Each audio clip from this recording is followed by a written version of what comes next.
Alexandre Lemaire et Omblin Roche sur Europe 1. Pas sûr que le foie gras s'invite cette année sur votre table de fête. Il fait partie des produits qui ont le plus flambé sous l'effet conjugué de l'inflation, de l'envolée des prix de l'énergie et d'une violente épidémie de grippe aviaire. Votre invité Alexandre, c'est Marie-Pierre P, directrice générale du CIFOG, le comité interprofessionnel des palmipèdes à foie gras. Bonjour Marie-Pierre P.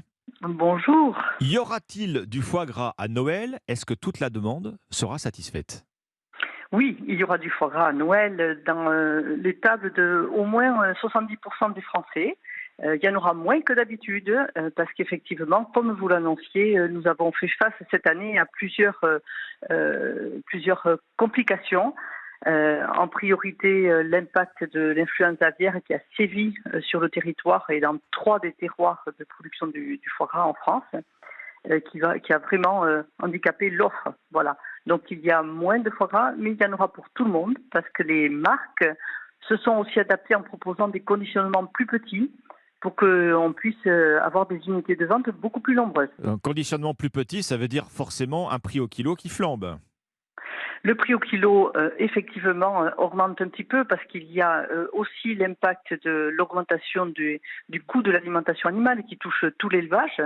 Il y a aussi cette tension qui arrive toujours au moment de Noël où on voudrait toujours avoir le foie frais. Celui-là, il va effectivement avoir une augmentation de son prix important parce qu'il y a très peu. Et oui, le foie gras extra, celui de la meilleure qualité, plus 93% cette année, Marie-Pierre P. Alors plus 93%, je trouve que c'est un peu exagéré. Ce n'est pas ce que nous avions identifié auprès des marques.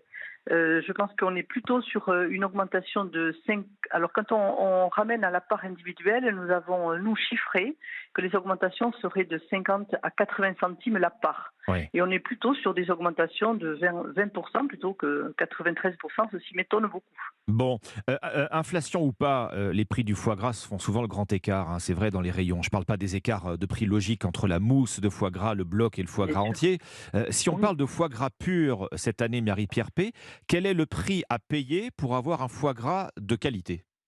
Alors, le foie gras qui est vraiment l'icône du foie gras, c'est le foie gras entier. Oui. Le foie gras entier, il se situe entre 80 et 120 euros le kilo, selon l'endroit où on l'achète, quoi, que l'on Donc, soit en grande surface ou que l'on soit en boutique. Oui.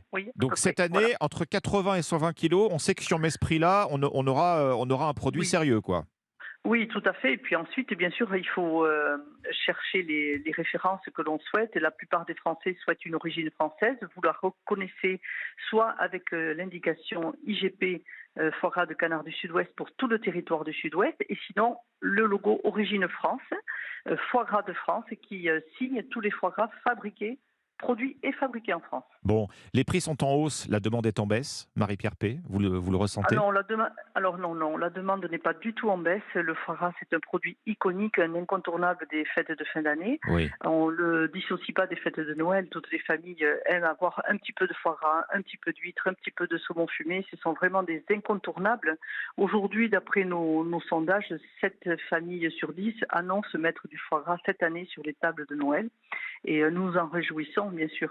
Oui, votre filière, vous en parliez, elle est durement touchée cette année, Marie-Pierre P, par la grippe aviaire. Près de 3 millions de canards ont été abattus. C'est une autre explication, effectivement, de la rareté du foie gras, en tout cas de son appréciation pour les fêtes. Oui, tout à fait. Cette année, je crois que toutes les espèces avicoles, toutes les volailles ont été touchées puisque c'était autour de 20 millions d'animaux qui ont vraiment été victimes de ce virus. Pour notre part, c'était 3,5 millions. C'est beaucoup trop parce que ce sont des crises qui se sont succédé, en particulier sur ce bassin du Sud-Ouest, mais où nous espérons cette année, pour l'instant, il n'y a pas encore de foyer qui soit apparu. Il y a des mesures préventives qui ont été mises en œuvre par les professionnels, notamment la synchronisation d'un vide sanitaire dans les bâtiments, c'est-à-dire dans beaucoup de bâtiments, il n'y a pas d'animaux à ce moment où c'est la période la plus critique pour nous, c'est-à-dire d'expérience. Nous n'arrivions pas à juguler les épizooties. Et cette année, nous espérons avoir trouvé un outil complémentaire qui va nous permettre de lutter contre ce virus qui est vraiment extrêmement destructeur. Il y a un sentiment d'impuissance quand même, malgré toutes les mesures mises en place. Cette épizootie revient de plus en plus virulente, Marie-Pierre P. C'est évident que pour toute l'aviculture, hein, mais pas que nous seulement, les élevages de dinde et les élevages de volailles sont aussi très très concernés. Il faut continuer. Nous avons la lueur d'espoir d'un vaccin qui est en cours de finalisation. Il faut savoir que la vaccination contre l'influenza aviaire n'était pas autorisée sur l'Union européenne et tout le cadre réglementaire est en train d'évoluer.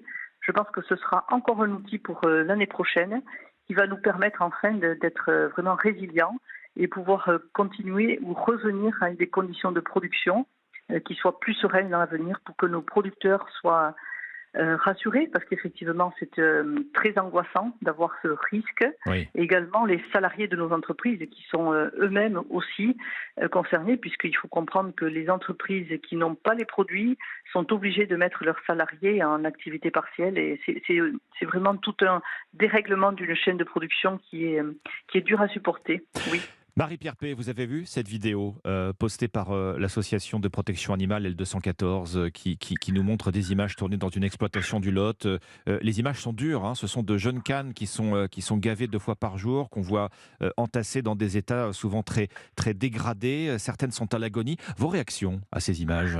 Ma réaction, c'était une fois de plus. Hein, il faut regarder avec plus de recul ce que l'on nous projette comme image. Ce sont des images qui sont volées, qui sont théâtralisées, montées dans une ambiance, je dirais, presque mortifère, tellement on se dit que ça n'est pas possible. Heureusement que nos éleveurs ne travaillent pas comme ça, heureusement.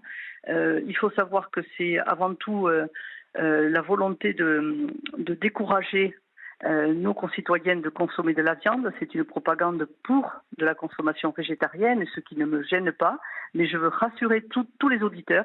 Heureusement que les conditions de production de notre bon foie gras ne sont pas celles que l'on voit à l'image, et ne nous laissons pas influencer par ces images qui sont vraiment de la désinformation. Notre filière a pris le parti d'être transparent. Tous les ans, nous organisons des portes ouvertes à l'occasion des Journées du patrimoine, qui est le troisième week-end de septembre, Oui. parce que le foie gras, c'est le patrimoine culturel et gastronomique protégé en France. Et nous invitons nos citoyens nos concitoyens à venir sur les fermes, venir voir, venir se rendre compte. Nos animaux sont élevés pendant 3 mois avec des accès à des parcours extérieurs. Ce sont des animaux qui se promènent à l'extérieur. Oui. Ils sont engraissés une dizaine de jours en fin d'élevage. L'engraissement, c'est 2 repas, le matin, le soir, qui sont distribués par des professionnels qui savent le faire, qui sont formés pour. Et de grâce, ne nous laissons pas désinformer Bien. par des images qui n'ont qu'un but, c'est une propagande végétarienne. Merci Marie-Pierre Pey. Vous nous dites en tout cas que nous ne manquerons pas de foie gras sur les tables de Noël pour toutes celles et ceux qui souhaitent en manger et en partager. Merci à vous. Je rappelle que vous êtes directrice générale du CIFOG, le comité interprofessionnel des palmipèdes à foie gras.